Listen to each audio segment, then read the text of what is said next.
உங்கள் சத்யாவில் இப்பொழுது ஆடி அதிரடி தள்ளுபடி.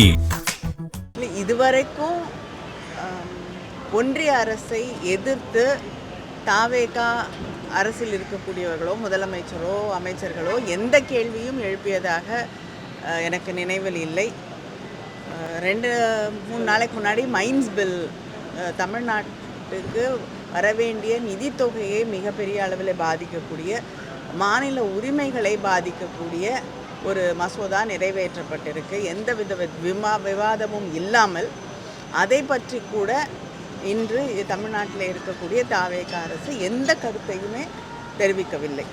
அதனால் அவங்கள எதிர்ப்போம்னு சும்மா வாய் வார்த்தையாக சொல்கிறார்களே தவிர தமிழகத்தை பாதிக்கக்கூடிய தமிழ்நாட்டை பாதிக்கக்கூடிய பிரச்சனைகளை கூட எதிர்த்து எதையுமே பேசுவதில்லை என்பதுதான் உண்மை.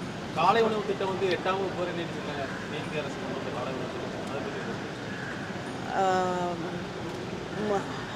திராவிட முன்னேற்ற கழகத்தின் முதலமைச்சராக இருந்த அண்ணன் தளபதி அவர்கள் கொண்டு வந்த திட்டத்தை அதோடைய முக்கியத்துவத்தை உணர்ந்து அதை நீட்டித்திருப்பது நிச்சயமாக வாழ்த்தக்கூடிய ஒன்று. அமைச்சர்கள் வந்து அதிமுகவும் திமுகவும் கூட்டணி தொடர்ச்சியாக சொல்லிட்டு இருக்காங்க.